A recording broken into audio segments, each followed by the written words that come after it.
But he was a war hero to those who didn't have to go around and clean up the results of his unauthorized activities that he pursued when he was a military man. For example, his invasion of lands that were held by other countries that he wasn't authorized to invade, such as Spanish Florida. The killing of non-US citizens he wasn't authorized to execute, such as the execution of 2 British citizens during the First Seminole War of 1818. He did a number of things as a loose cannon, and the presidents who were in charge of the armies in which he served many times had reason to rue the fact that Jackson was on their side.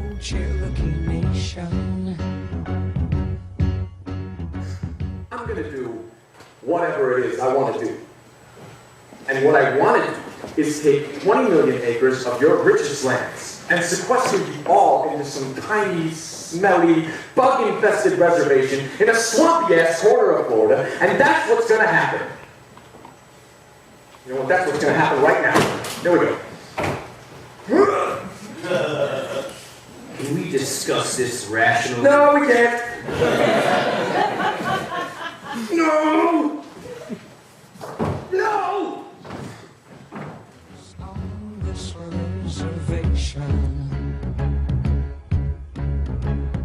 Andrew Jackson, the 7th president of the United States, was a hard-partying, hard-fighting, hard-crazy, ugly, ugly son of a bitch who took the highest office in the land because he felt like it. What were you gonna do, stop him?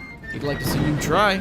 When he wasn't busy shaping the presidency as we know it today, you could find Jackson out behind the White House dueling. The number of duels that he took part in varies depending on what source you consult. Some say 13, while others rank that number somewhere in the hundreds, both of which are entirely too many times for a reasonable human being to voluntarily stand in front of someone who is shooting at them. On one occasion, Jackson challenged a man named Charles Dickinson to a duel. The reason behind it wasn't important, not to us, and certainly not to Jackson. Jackson was even kind enough to give Dickinson the first volley. Dickinson happily obliged and shot Jackson, who proceeded to shake it off like a bee sting. When Jackson returned the favor, Dickinson wasn't so lucky, and that's why his face isn't on a 20.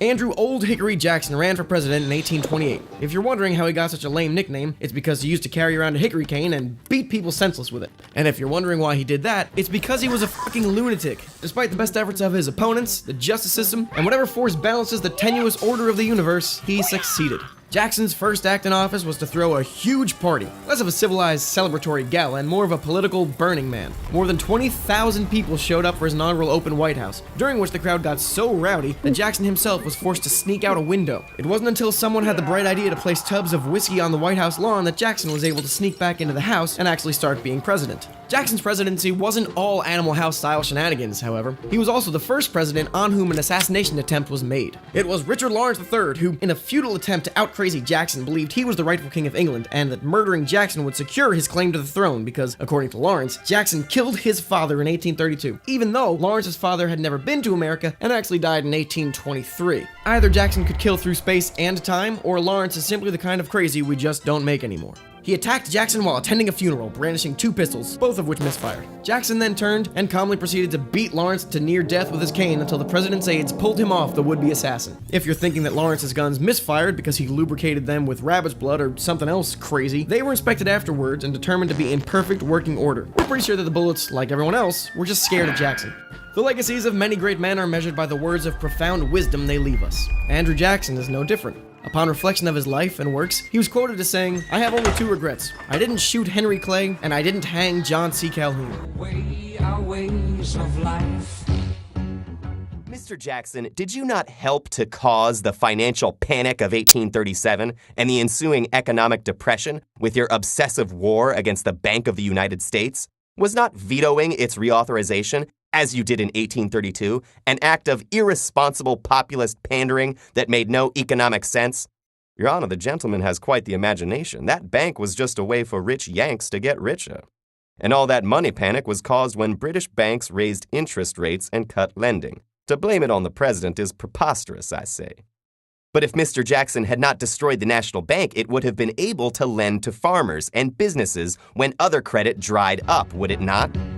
The